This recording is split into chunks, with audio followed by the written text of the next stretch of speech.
So this is the most important part, other than money, is your priorities. What are your priorities to have in your van? Now, you'd be surprised at what people's different priorities are. I always ask people, I say, what's your priority to have in your van? So for me, my priority was to have storage for my bicycle under my bed. And that then basically determined the layout that I created in my new Vauxhall Movano. The bed had to be a certain height in order to get my bicycle in underneath. But people have all sorts of different priorities.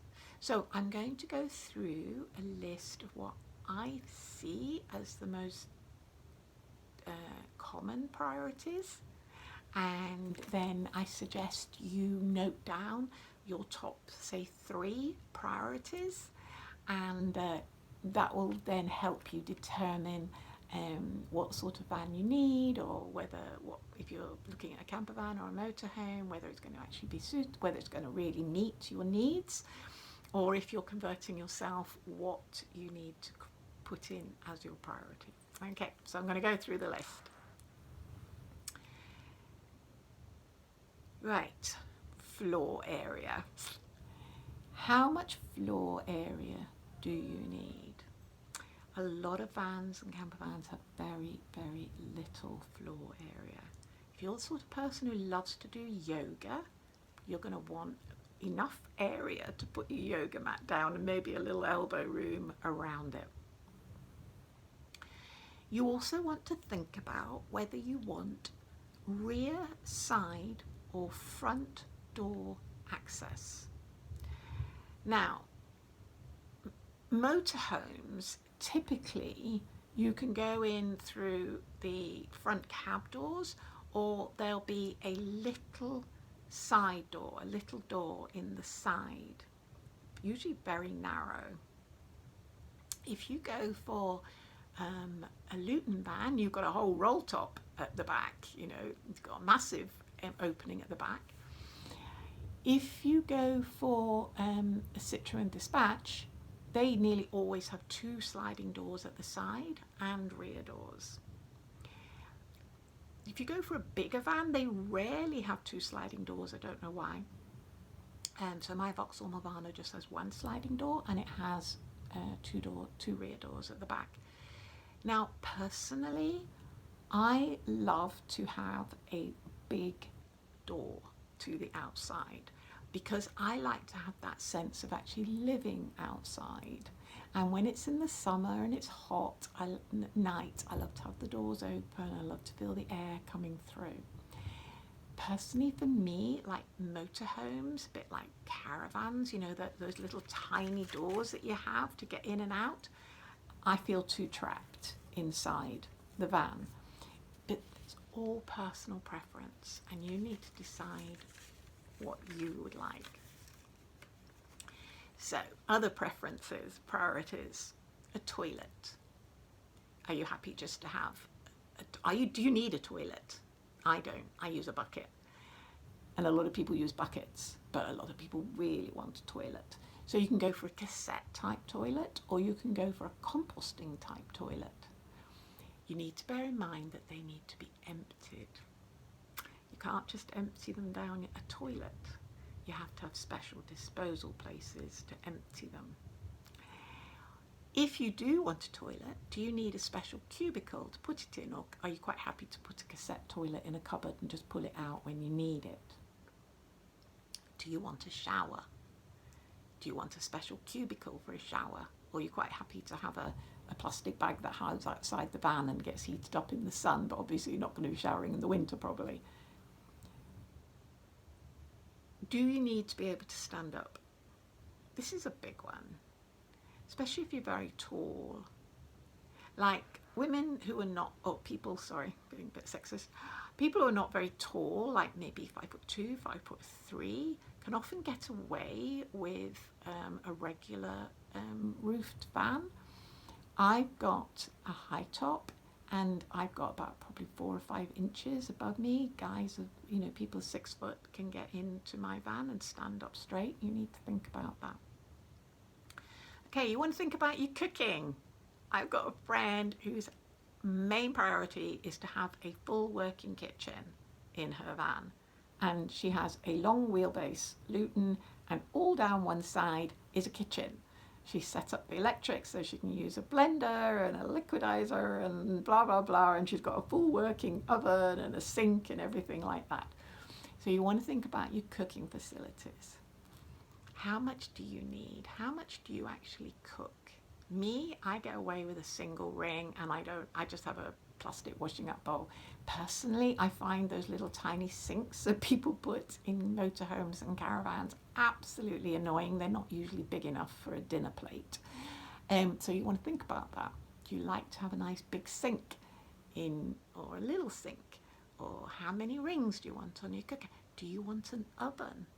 Do you even want a microwave? All these things you have to think about, yeah? If you are having a sink, do you want a water pump and with outflow? Or are you quite happy to just pour water into a bowl and then tip it out the door? Do you need a fridge? Now, typically fridges in campervans and motorhomes are really small. I mean, they're not like a house fridge. You're talking, a few bottles and some cans and maybe the odd packet or something. And occasionally the icebox might hold, a packet of peas or something like that. Personally, I don't do any of I don't have a fridge, but a lot of people do really want to have a fridge. And bear in mind that if you're having a fridge, you need to decide whether it's a gas fridge or an electric fridge. And you're going to need quite a big electric setup if you're having an electric fridge. And you want to think about heating. So some vans do already come with a diesel heater,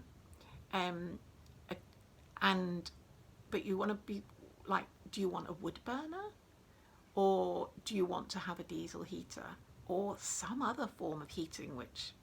Do you know what I have? I have a paraffin lamp. It really chucks out a lot of heat. A wood burner takes up a lot of space. It has to be well away from the fuel tank, so it's usually at the back somewhere, and it needs to have a hole cut in the ceiling. Diesel heaters, in my experience, are quite smelly, and as soon as you open the door, the heat all disappears. So you want to think about that. You also want to think about whether you want hot water, because you obviously need a way of heating the water, you need a tank, etc., etc. Do you need a lot of electricity? So I know people who have a lot of solar panels. They need a lot of electricity. They're doing a lot of work in their van that requires electricity. I don't have anything. I have a tiny solar panel that will do my phone, and otherwise I use chargers. So if you're really wanting a lot of electricity, like solar panels and things, you're going to need storage for that. You're going to need leisure batteries. You're going to need all the wiring and the electrics. You have to decide whether you want all electric lighting. Personally, I like candles, but most people do go for electric lighting. But all that requires separate electric system to the actual van. Do you want a permanent bed set up, or are you happy to fold it up every day? Personally, I'm not willing to fold my bed up every day, because then you need extra storage to actually put the bedding away as well. However, I have seen vans where the bed collapses down from the side. So during the day, it's up against the side of the van, and then during the night, it comes down. So actually during the day, there's quite a lot of floor area, and actually that can work quite well if you're not needing that floor area in the evenings, if you're happy for the whole floor area to be taken up with bed, and then you just put the bed away in the daytime. Obviously you're not going to have storage under your bed if you do that way. Most people do use under their beds for storage, and some people use their beds for seating type area. Personally, I'm not very keen on that, but lots of people do. So you need to make a decision about that.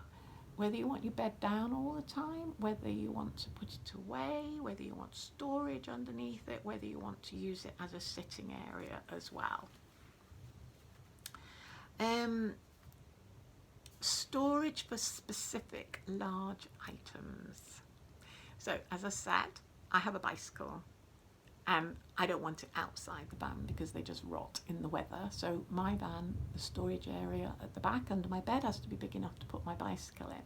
I've met other guys living in the same van as mine, 3 young men living in the same sort of van. I think it was medium wheelbase.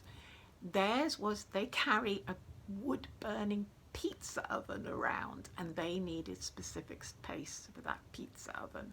So it may be that you need specific space for something like your surfboard or canoe or whatever. And now sometimes you can put these things on the roof. You can put a roof rack or even a storage box is on the roof, but they will add to your fuel consumption and you need a way to get up and down.